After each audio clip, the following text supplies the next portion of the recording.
welcome to the programme where we hope you'll see some faces that you recognise, some places that are familiar and, who knows, some cases that maybe you can thereby help to solve. You can call us on this number about any crime from now until midnight. The detectives here are drawn from police forces right across the country, though you can speak to a BBC researcher if you prefer. They're waiting for your call. The three serious crimes we've reconstructed this month are an attempted armed robbery at a bank in Derby in which the assistant manager's wife was kidnapped. In South London, 22-year-old photographer Lorraine Benson was murdered after spending the evening with friends at an office Christmas party. And if you recognise a distinctive motorbike stolen in Norfolk, you may provide the vital clue to solving an armed raid on a jeweller's shop in Northampton. Our first full reconstruction this month is of one of the most frightening crimes, abduction. Now, mercifully, of course, it's most unusual, but last November, in fact on the last day of November, Wednesday the 30th, it happened to a family in Derbyshire. The victim was Pauline Guest, whose husband, Bob, is an assistant manager at a bank in the Alveston district of Derby. Our story starts in the East Midlands some 2 months before the crime, as preparations for the kidnapping were being set in train.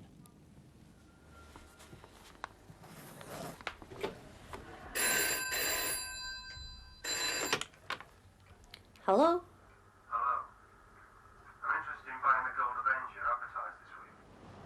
Pleased to have found a buyer, the Avenger's owner agreed to meet the caller next morning on her way to work.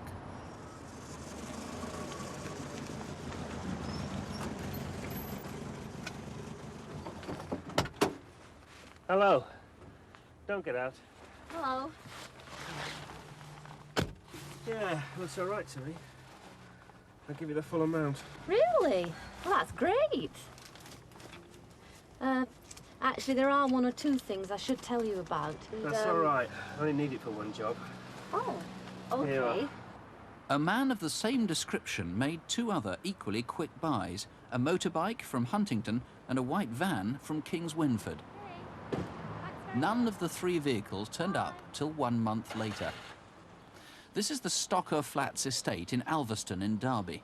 In mid-November, residents here remember seeing a Bedford van.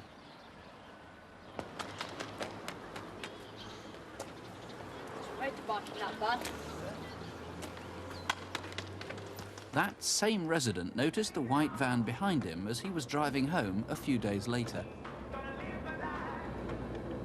As he pulled into the estate, the van followed.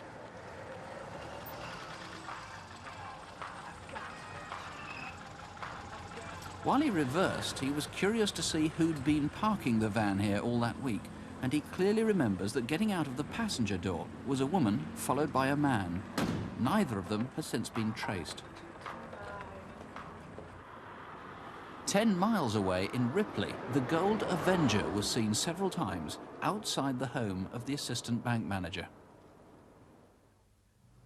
The last day of November, back in Alveston. Just off Alveston Street is Green Lane. It narrows to a footpath. It's less than a mile from the National Westminster Bank.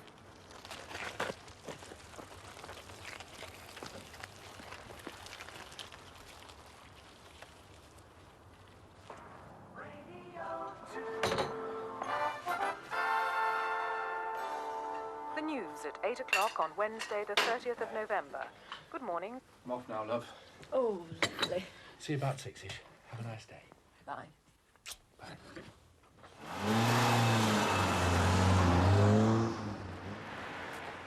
Bob Guest arrived for work 10 miles away at about 9 o'clock. Milder with rain later. I think that means wet. Good morning. There you are, Vivian. You're Scottish. Here's one for you. Great.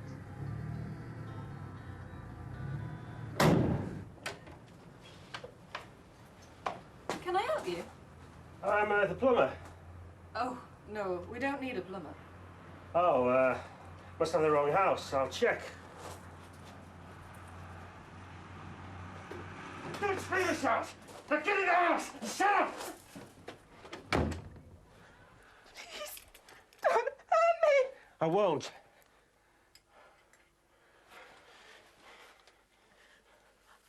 I'm putting these on so you can't see my face anymore.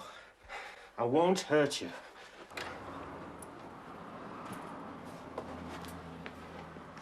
Down, sit down.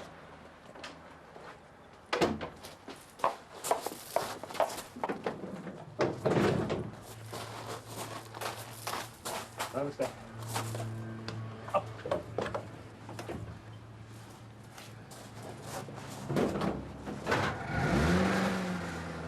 He drove the 10 miles back to Derby and to the top of Green Lane, where the motorbike was ready. He parked at Grimshaw Avenue. Remember to say, 3 men have got you, and he's got 4 minutes. 14027. That's right. Hello. Hello, Pauline. You've got to do as I say. You've got to... What is it? What's going on? 3 men came to the house. What? You've got to put all the money from the bank into a bag Into a... and put it in your car Yeah. and leave What? the engine running. And you've got to do it in Pauline. 4 minutes, Bob, because the police can get 4 there in minutes? 6 minutes, he says. Pauline! Please, Bob, please do it. Pauline? It's my wife, Pauline. She's been kidnapped.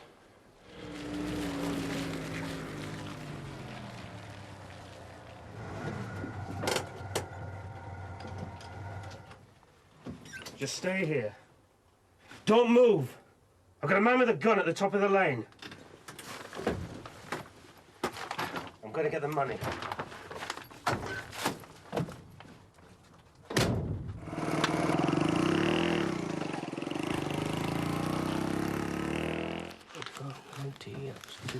Here's another one. Thank you. Yes, there were 3 men. 3. The manager alerted the security department and the police, but after 10 minutes the money still wasn't ready. The robber forced Pauline to call her husband once again. Please, Bob, please, you've got to do it now. I don't know what he'll do.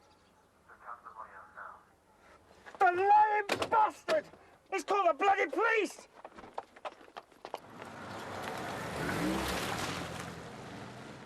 They've had plenty of time to get the money there. The bank has bloody set me up. If I go for the money now, the police will be there.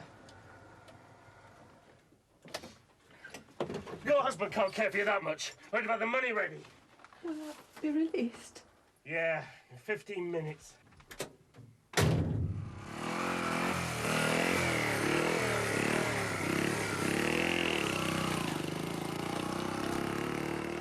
The robber made off empty-handed. Pauline eventually struggled free. Jeff Brewster, although Mrs. Guest obviously didn't get much of a chance to see him once he'd put those goggles on her, she did get a glimpse of him, and so did other people who'd sold him vehicles. That's right, yes. The man that we look for is described as being about 5'9" tall, a proportionate build with sandy-coloured hair. OK, now that video fit we've got to be a bit careful of, because that, of course, was built up from several different people's views of him. That's right. Tell us about the car, the Hillman Avenger. He bought it legitimately. That was sort of the end of October. Then the crime took place at the end of November. It wasn't discovered then for another month, just before Christmas. No, it was discovered Christmas Eve, the Avenger was abandoned in Stafford. And the unusual thing about this Hillman Avenger is that in the back window it has some stickers, and one of the stickers is upside down. Right, NBF 944P, nothing very distinctive about that number plate, but did you see that car with the upside-down sticker in the back window? What about the white Bedford van? Yes, we know the Bedford van has been in the Alveston area of Derby, and we have a positive sighting of it at the Stocker Flats area. It's definitely that van, you think? We're pretty certain that that is the van. OK, of course, if it's not, if you had a white Bedford van parked around that time in November at the Stocker Flats estate, for heaven's sake, do call us. The registration number of that van is WWD389X. Why would people remember that? Obviously not through the registration number. The van at some time had the motorcycle in the back, and also the driver's door of that van was prone to jamming, and the passengers and driver all got out the same door, the passenger door. Ah, which is why we saw the woman get out That's with right, the yes, driver. yes. Again, you need to trace that woman. We do, yes. She, of course, might be nothing to do with the crime, in which case it would do her well to get... We'd certainly like to eliminate her, yes. OK, fine. Now, tell us why you want to find a door, a household hardwood 6-panel door. What on earth's that got to do with the story? Now, we've recovered a door from the van, and this has obviously been used as the ramp to get the motorcycle in and out of the van. Right. Now, the thing about the door is that on one side, it's got a lot of cut marks, as though it's been used perhaps for cutting carpets or lino or something like that on. OK, so if anyone recognises that, would they call us as a reward on this? It's a pretty unpleasant crime, of course, and the man had a firearm. That's right, yes. There's a reward of up to £10,000. Good. OK, well, if you want to help claim that reward or want to help solve this crime, here's the number. 01811 8055. That's 01811 8055. Alternatively, you can call your local incident room, the local incident room, 0332 290 100. That's 0332, the code for Derby, 290 100. Now, before we move on with tonight's cases, a look back at the results of the crimes we reconstructed last month. On the murder of Blackpool pensioner Harry Howell, police have a number of new leads to follow up, both on Harrow's watch and on the man in the baker's shop. Police investigating the murder of the minicab driver whose taxi was found abandoned in Folkestone on Guy Fawkes night also report a good response from Crimewatch viewers.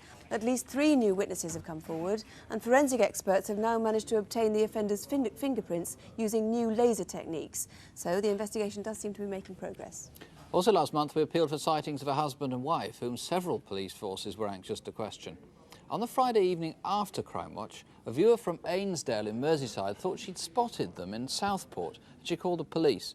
A few minutes later, the police approached a couple as they were eating dinner together in a restaurant.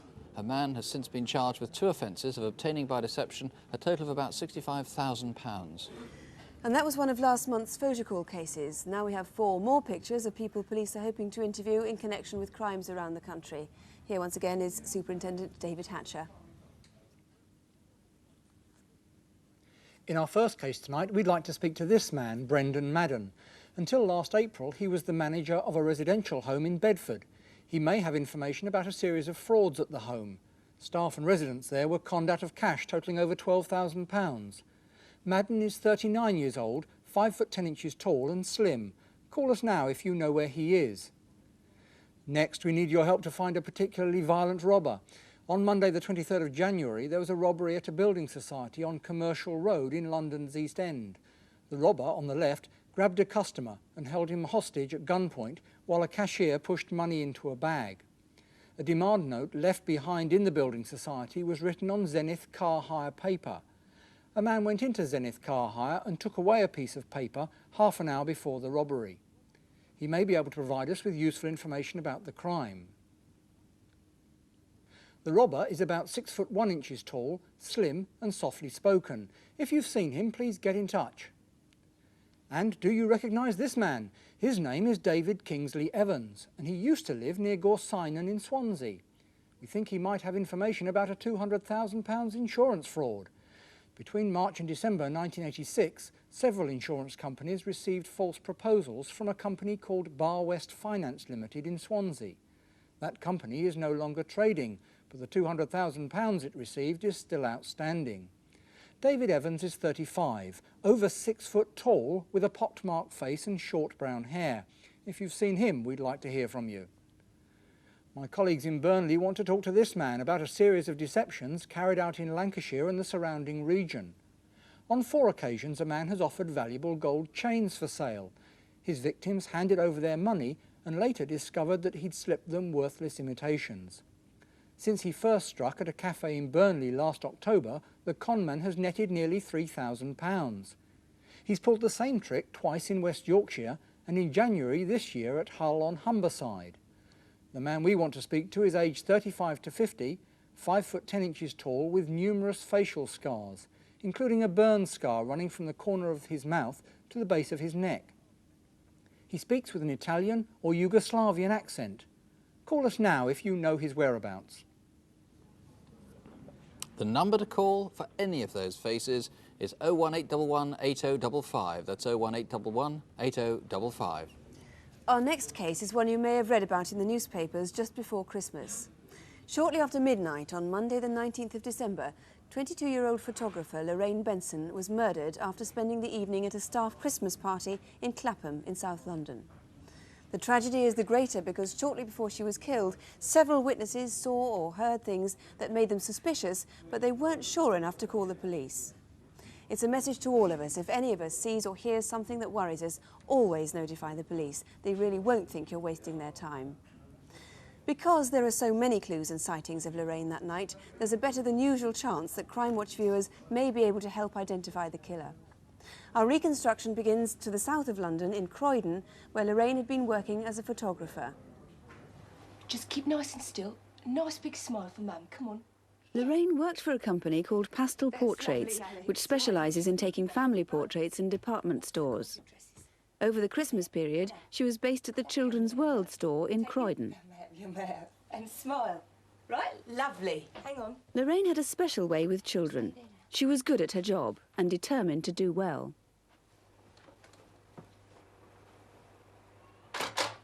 Beautiful. When Lorraine left work at 5:30 that Monday evening, she was carrying a carrier bag and a blue holdall with a change of clothes in it. She probably went by train to Clapham Junction. Perhaps you saw her. She'd been invited to a staff Christmas party at the Arding and Hobbs department store in Clapham, where she used to work. She changed out of her work clothes somewhere en route, but the blue holdall has so far not been found. Lorraine was due to go back to work at Arding and Hobbs just after Christmas. She was looking forward to it and seemed to enjoy the party, meeting old friends again.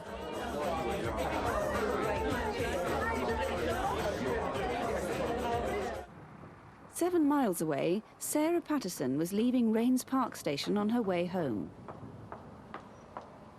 Well, I'd been out for the night with some friends to the cinema, and I arrived back on the train from Waterloo at about 11:40. I came onto the tunnel, across the road, and began to walk down Coombe Lane. Can I walk you home? What's your name? Oh, sorry, I'm Jeff. I'm Sarah. Hi, Sarah. The man followed Sarah as she turned into Durham Road. She remembers he was well-spoken and had a nervous laugh. He told her he'd just lost his job in the city. I used to work for Morgan Grenville. Sarah crossed the road and the man followed no further. Bye. Will you go out with me, Sarah? At about the same time, Lorraine and her friends were leaving the party in Clapham.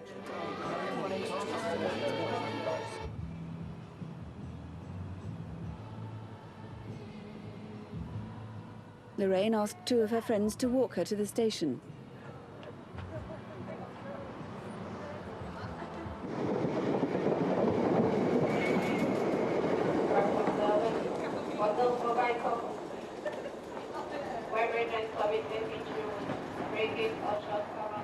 The train for Raynes Park was the 11:36 from Waterloo to Chessington South.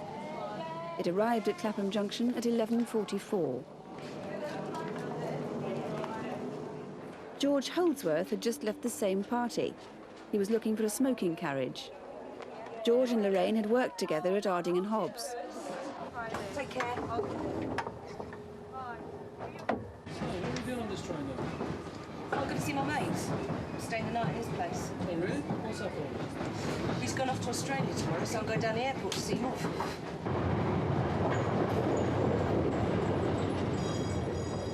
The train arrived at Raynes Park at 11:53.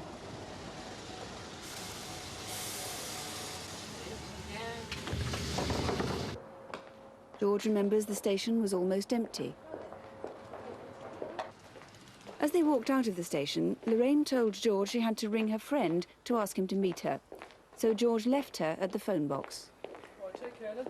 Yeah, and you. Happy Christmas. Bye.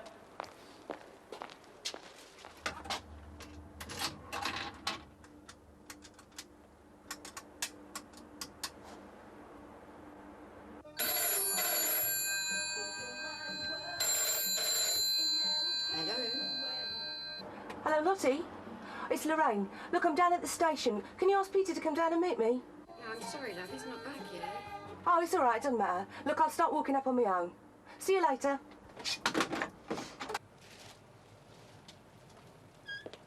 Lorraine was never to get there. But several people did see her as she headed down Coombe Lane towards the A3. These skateboarders and this minicab driver were about half a mile further down Coombe Lane and near the road Lorraine was heading for. As the cab driver drove round the Cops Hill roundabout, he saw a man standing on the corner. The man seemed anxious to hide his face. Back near the station, bus driver Brian Laverick was coming to the end of his route. I come out of Raynes Park and turn right about 12:10 at night. I was empty, out of service, no lights on the bus whatsoever. I was travelling along Coombe Lane towards Kingston. Then I noticed a girl walking in a white Mac. She was walking alone, she was on her own. Joseph Cottrell lives halfway down Coombe Lane. Something about that angry shout worried him, and without stopping to put his shoes on, he went outside to investigate. He crossed the road and watched for some time what he thought was perhaps a couple making up after an argument. But he still felt uneasy. He put on his shoes to go out again.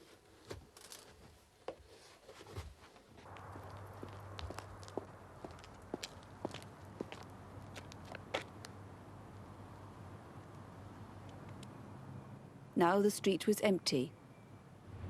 Alan Fuentes is a Hackney cab driver. I got to Cambridge Road and I see this couple. The young lady was just standing there, like, facing outwards, and the fella was waving his arms about like they were arguing. But they didn't show out, so I just carried on, sort of thing, and that was it. And one last disturbing sighting.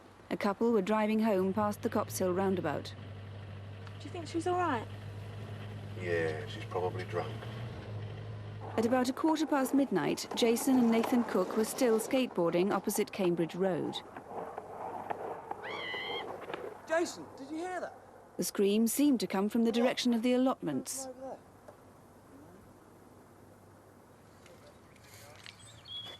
Next morning, police found Lorraine's body near a path that runs alongside these allotments.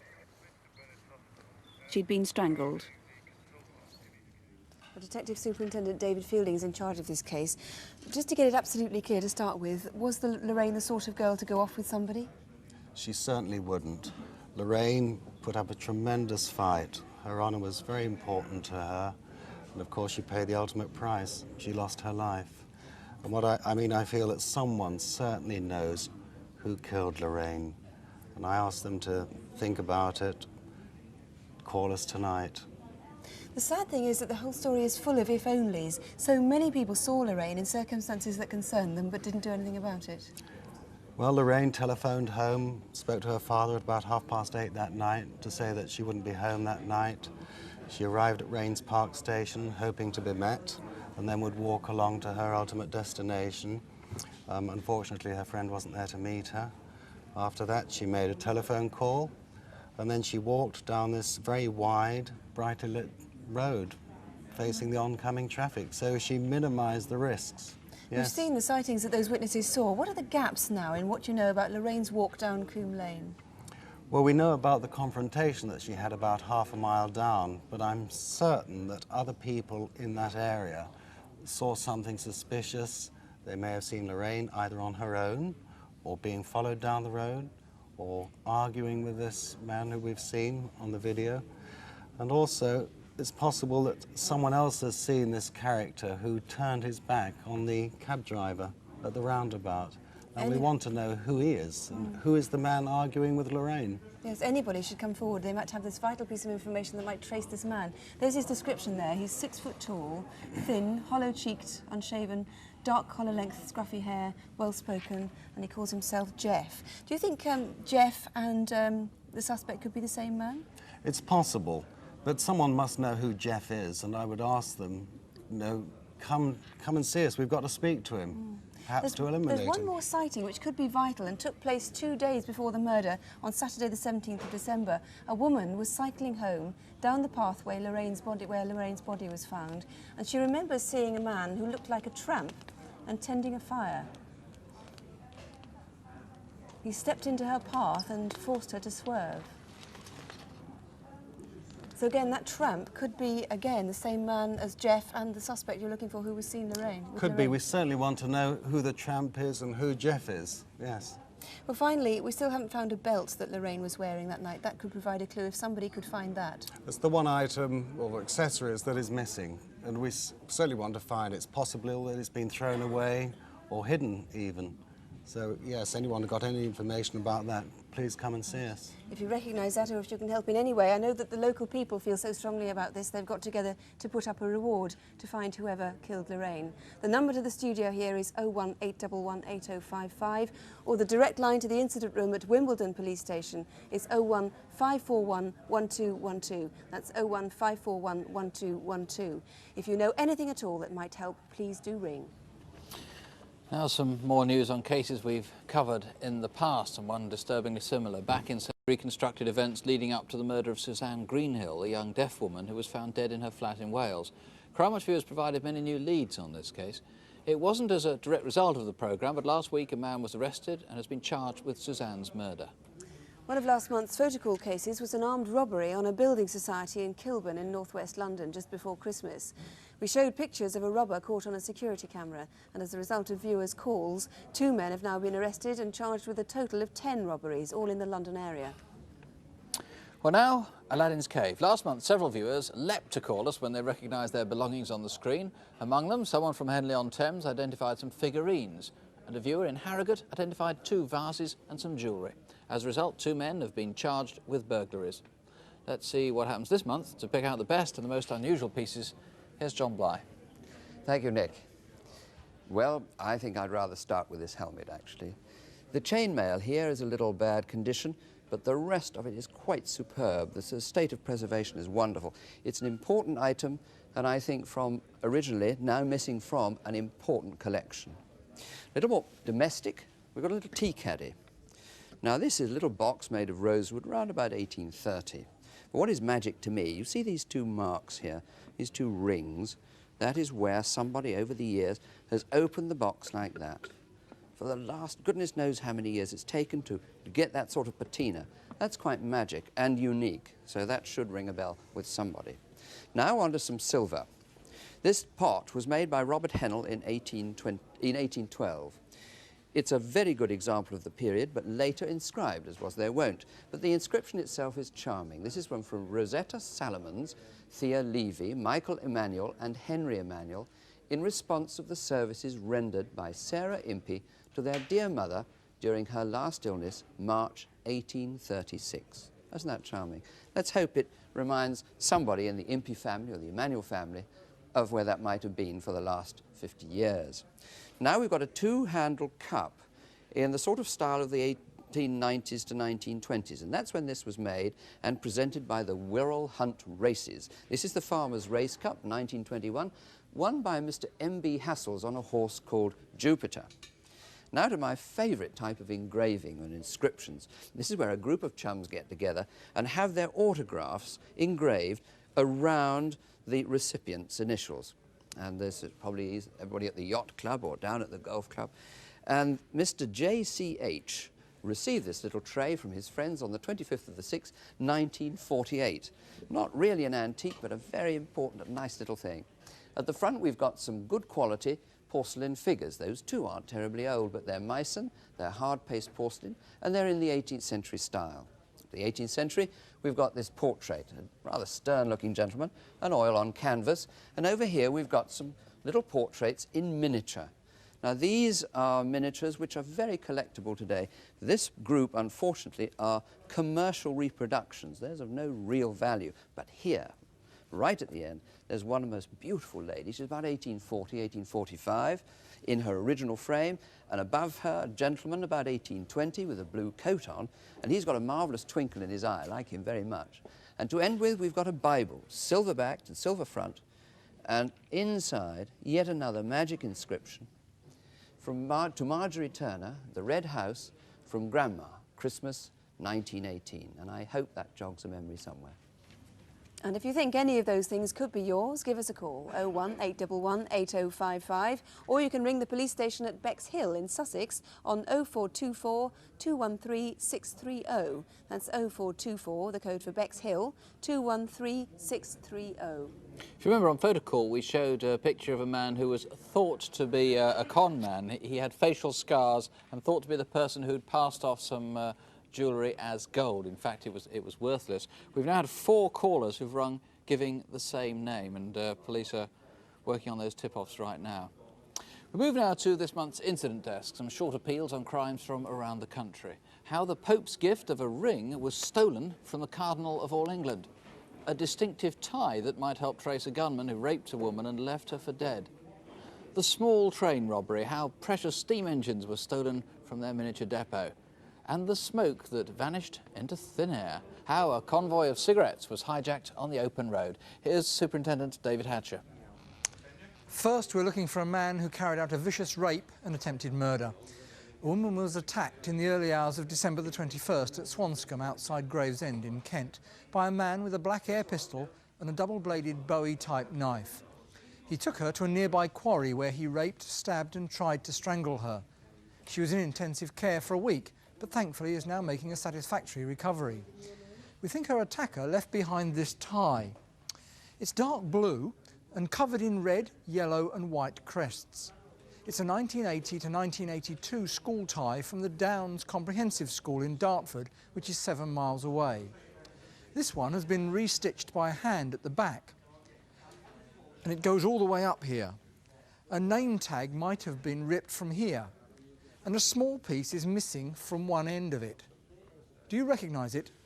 The man we are hunting is white, aged about 20, 5'7" to 6 feet tall, with round chubby face and fair to blonde hair.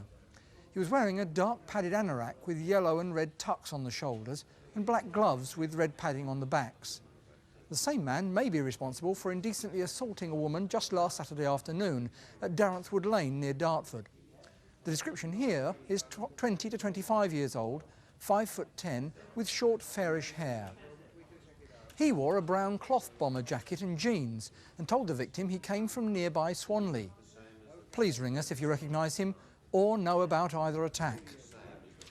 Next, the hijack of a lorry carrying over £300,000 worth of cigarettes and tobacco products. Just before 7 a.m. on Friday the 2nd of December, a lorry like this was driving down 7 Mile Lane near Westmoreling in Kent. It had been in convoy with another lorry, but it had become separated. It was forced to a halt by a yellow BT van, registration A416TYX, which had been stolen from Alpington just 2 weeks previously. The driver and his lorry were taken to this empty warehouse in New Hythe Lane, Larkfield. Inside the warehouse, police found the abandoned telecom van and empty lorry.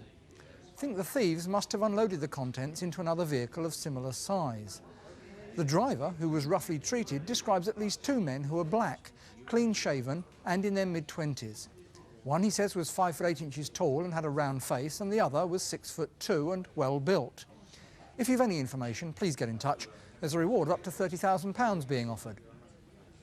Next, we need your help to find 3 gold rings which belong to the head of the Roman Catholic Church in England, Cardinal Basil Hume, who's seen here wearing one of them. They were taken from his residence, Archbishop's House in Victoria. Apart from their financial value, the rings are of considerable religious significance. One of them was presented to Cardinal Hume by Pope Paul VI, and is one of only 19 in the world. It's 18-carat Italian gold and shows Christ holding a lamb and shepherd's crook. The papal seal is clearly marked on the back above the letters MACRI. The second missing ring is similar to this one. It's also 18-carat gold and has a large amethyst stone and a solid band at the back. There are no papal markings on the one that was stolen.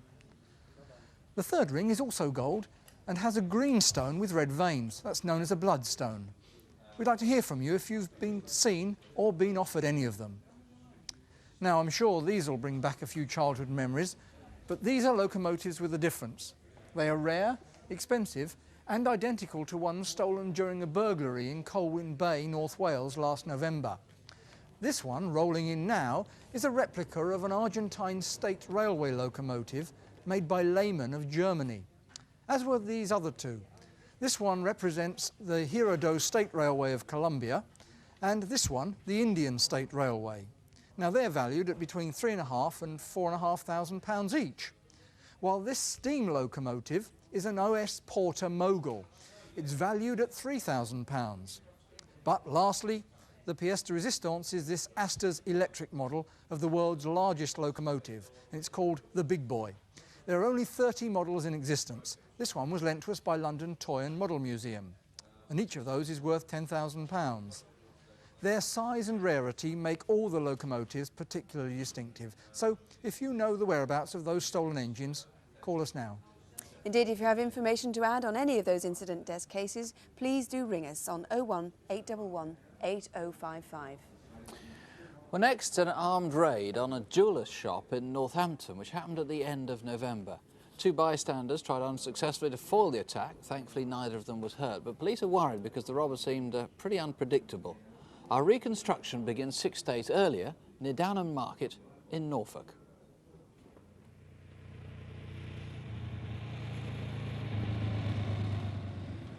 David Roberts lives in open countryside in the heart of the Norfolk Fens.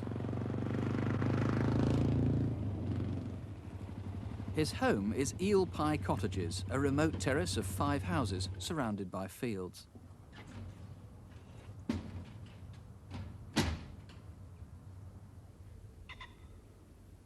Before he went to bed, David brought his motorbike, his pride and joy, into the conservatory for safekeeping. It's a most unusual Yamaha, a 350 XT off-road bike that's only been available since August.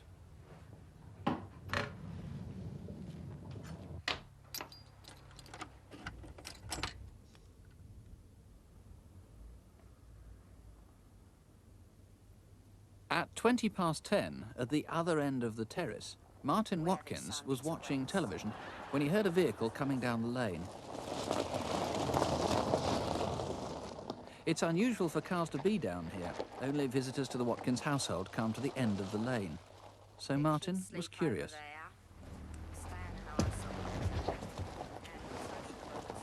He noticed it was A, registered, a hatchback, and, to use his own phrase, blood red. 10 minutes later, the car was back. Martin noticed a VW badge, but the driver clearly didn't want to be identified. He used his indicator to see his way out of the lane.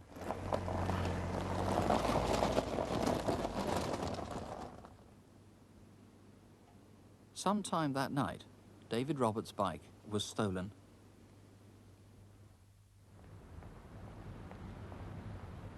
Northampton, 100 miles from Downham Market. It's 6 days later, Wednesday, the 30th of November. PC Cliff Wilkins was on mobile patrol. As he pulled up at traffic lights in Abington Square, he spotted 2 men on a motorbike and began to take the number. He planned to stop the bike for a license check, but soon he lost it in the traffic.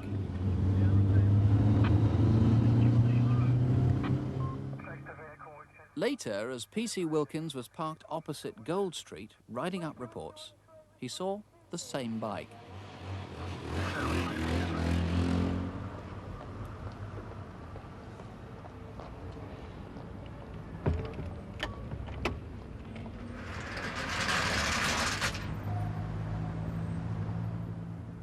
This is Michael Jones Jewellers on the corner of Bridge Street and Gold Street. Staff were taking the most valuable items out of the window displays for the night. Hey, get down! Stay down! Get down, Sam! You're not having that, Sonny? Don't be stupid!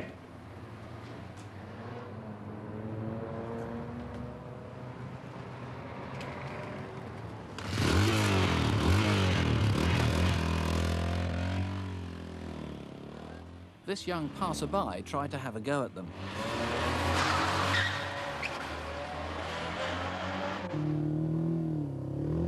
The robbers, still brandishing the shotgun, rode off through the rush hour traffic down the main shopping street.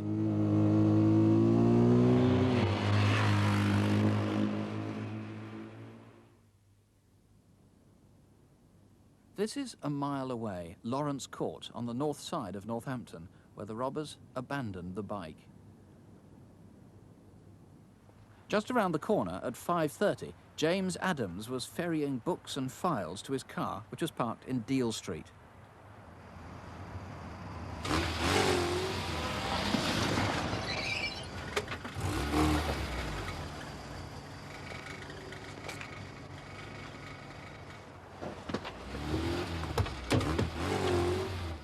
Having dropped off his first load, he headed back for more.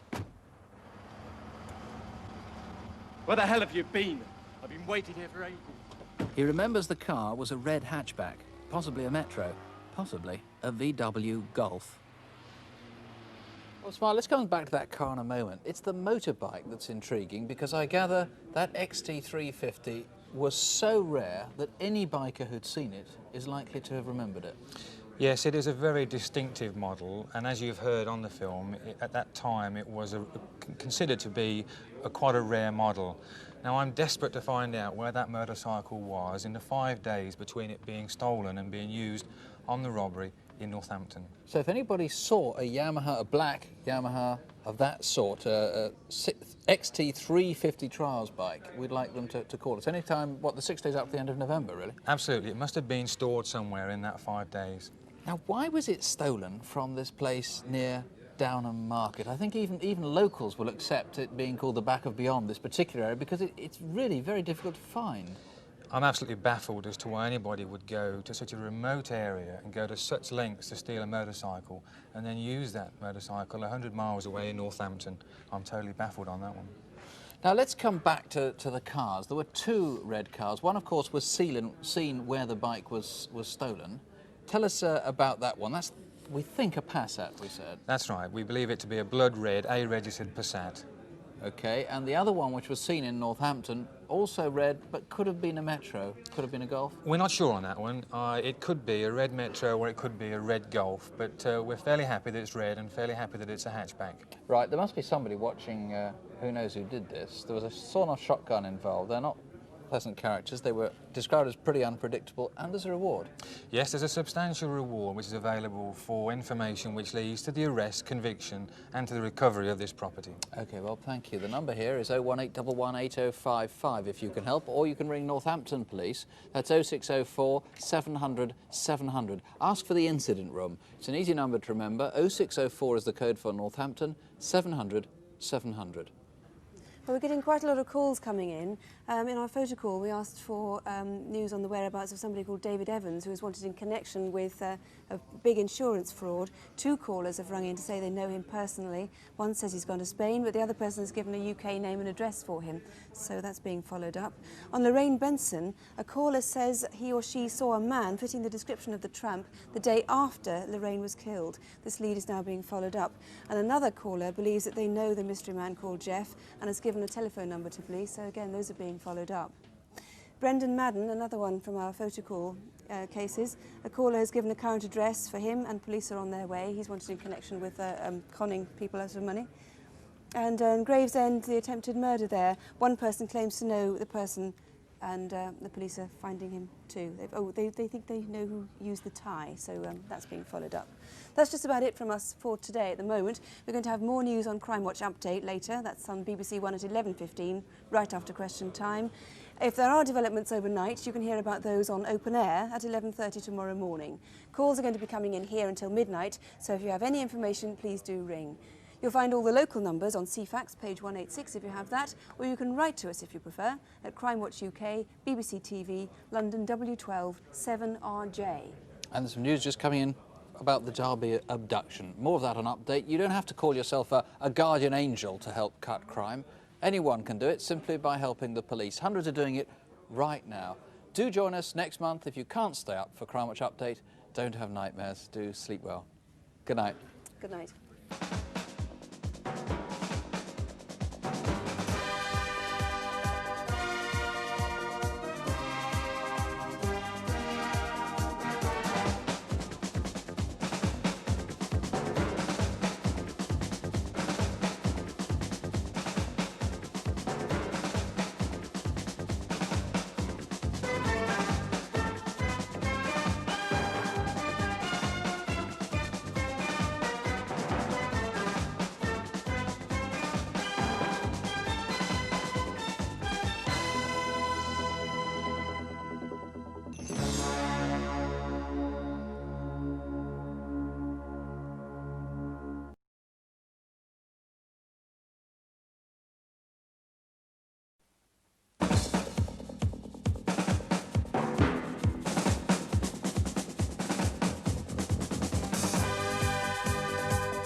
Hello, good evening and welcome back if you're with us for the earlier programme. All these are notes from viewers and they're all giving the same name and the same address of someone we've been seeking, and at this very moment armed police are gathering outside a house in the north of England, and if there are developments while we're on the air, we'll bring them to you. Sue. Well, we'll start with Photocall and David Hatcher. Now, our first case was Brendan Madden, and we did get some information during the main programme on him. What's the latest? Well, we've had two sources who've given us a possible address for Brendan. We've had a possible sighting for him. We've had other similar offences to the one that we mentioned on that case. And we've got a man who says he knows Brendan intimately, but has so far refused to give us any more details. Well, if you're watching, please call in. We must check out the information that we have so far, and we'd like to speak to Brendan. Right. Any leads on the violent armed robber at a building society in the East End of London? Yes, we've had some promising information about who that robber might be, which ties in with something the officer in the case already knows, so that looks hopeful. Right. And David Evans, again, we got some calls from him during our main programme. Yes, not as strong as those first two cases we mentioned so far, but again, possible sightings and a possible address for him. Right. And finally, the man with the scarred face who was selling fake gold chains to people. Yes, a bit like that episode in Only Fools and Horses. Well, we've had 11 callers giving us the same name for the photo that we showed, and police are following that one up immediately. Right. See you with incident desk cases later, David. Thank you. Well, now the armed raid on a jeweller's shop in Northampton last November the 30th. The robbers stole over £68,000 worth of jewellery and made a fairly panicky getaway down the high street.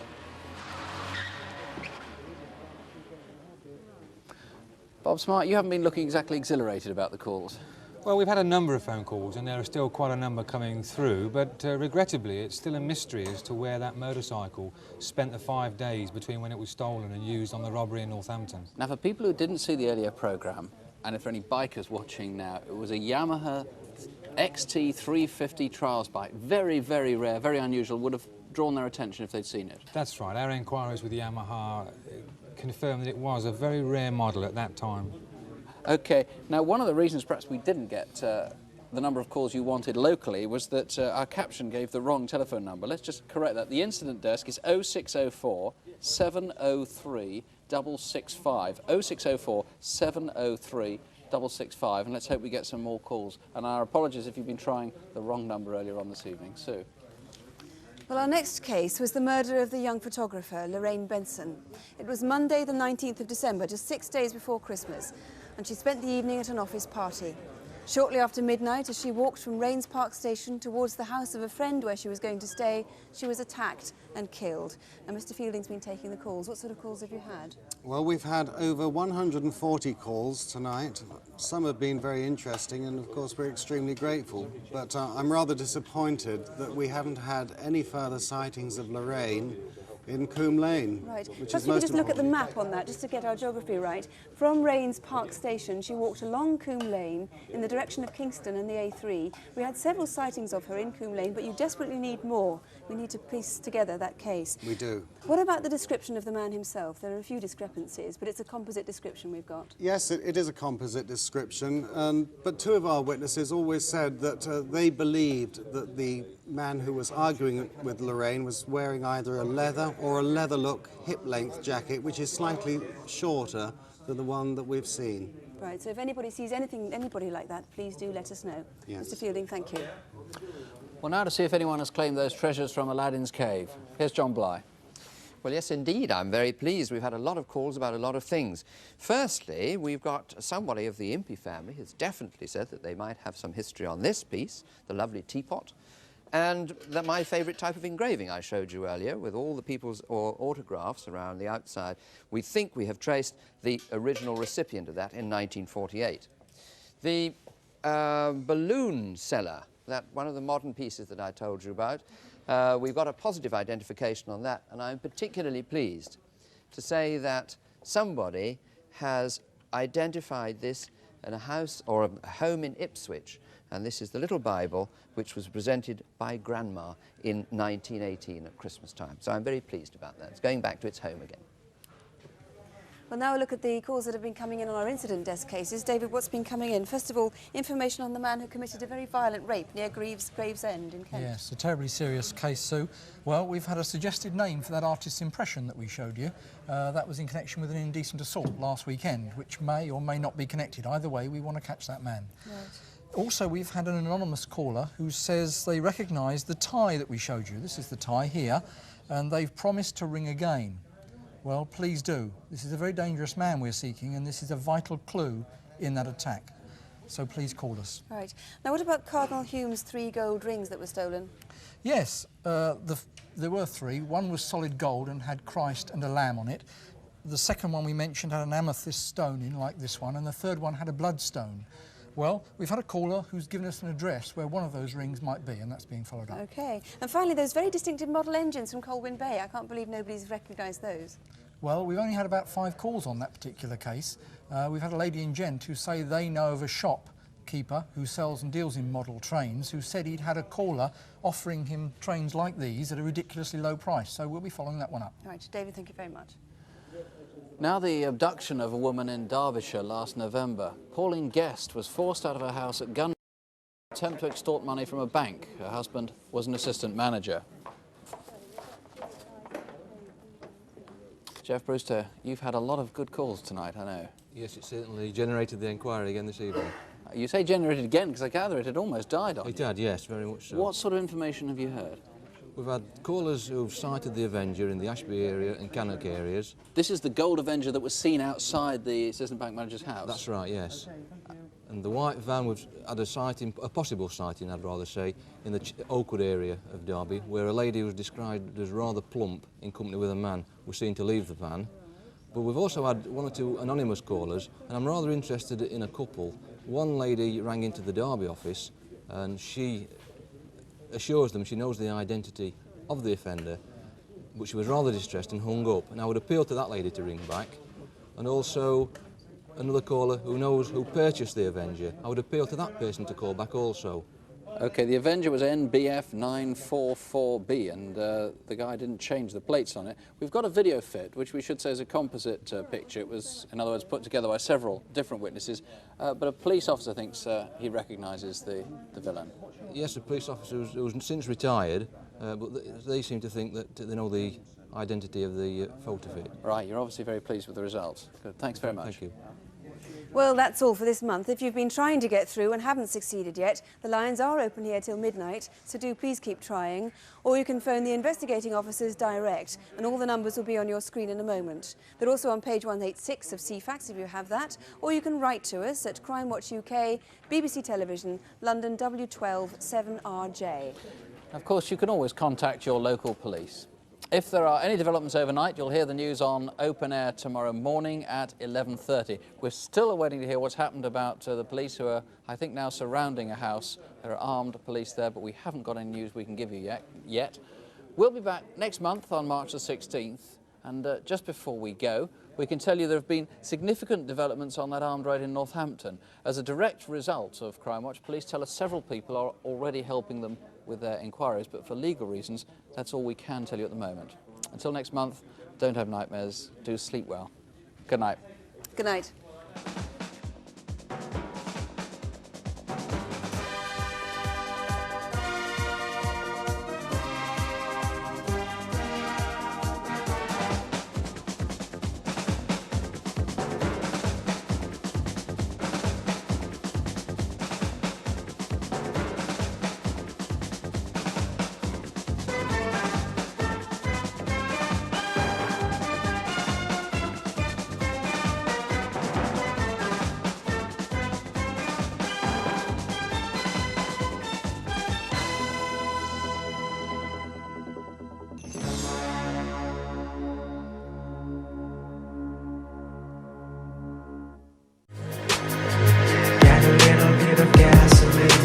Welcome to another crime scene.